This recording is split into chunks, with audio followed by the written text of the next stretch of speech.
Sowell's early brush with bureaucracy earned him a reputation as an independent thinker, and his name began showing up on short lists for cabinet-level jobs in the Reagan White House. You've been offered 3 very high-level jobs in the federal government. Not this one in the Labor Department, which is a little lower level, but see, Secretary of Education, Secretary of Labor, and you actually accepted for a period of time a nomination to be on the Federal Trade Commission, yes. but you withdrew it.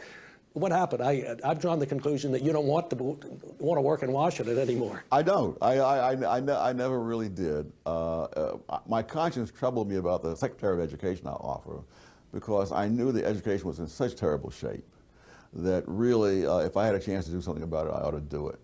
But then I thought realistically, I really don't have the political skills to be able to accomplish anything in Washington that would be worth the heartburn that I would go through, quite aside from the heartburn that I would cause other people. But it was a tempting offer. After graduating magna cum laude from Harvard University and teaching at some of the nation's other premier learning institutions, including Cornell, Amherst, Brandeis, and UCLA, education reform has remained high on his list for improving our country. You've described the American education system, I think from top to bottom, including colleges, as being in terrible shape. They are. And why is that? Other than the standards being relaxed, that's not true at all colleges, for instance, I don't think. Oh, you can graduate probably from any college in the Ivy League, or Stanford for that matter. I haven't checked the requirements, but I suspect you can graduate without having taken a single course in math, in economics, in history, or in any hard science. I think Brooke Shields created a sensation with things that she hadn't studied when she got her degree from Princeton. That wasn't special treatment for Brooke Shields. Really? Anybody can graduate from Princeton as an ignoramus.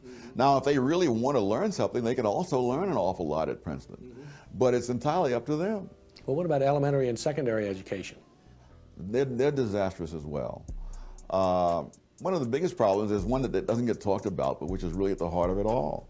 The people who go into teaching are really the lowest level of college students. If you look at the test scores of people who major in education compared to people who major in history, science, anything else virtually, they're at or near the bottom and have been for something like half a century. What would you do if you were, if you had taken the post of Education Secretary and President Reagan came to you and said, Tom, whatever you want, I'm going to be for?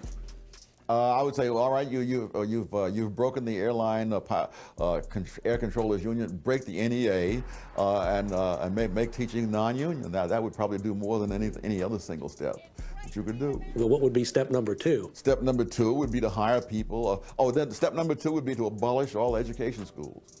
I have argued that if we were to spend $1 million getting every professor of education to retire, and not hire any more, it would be the most productive money we have ever spent trying to improve educational standards. What's the matter with education professors? Oh, you obviously don't know any, or it would be obvious. I don't. Yeah. Oh, the stuff is unbelievably childish. I get emails from time to time from people who are in education schools saying, I can't believe the drivel they're teaching us here. And should I complain to the dean? And so I said, no, don't complain to the dean. What you're getting is the norm in schools of education. It's one of the reasons the schools are so bad. But see, the people in schools of education pay no price for miseducating students.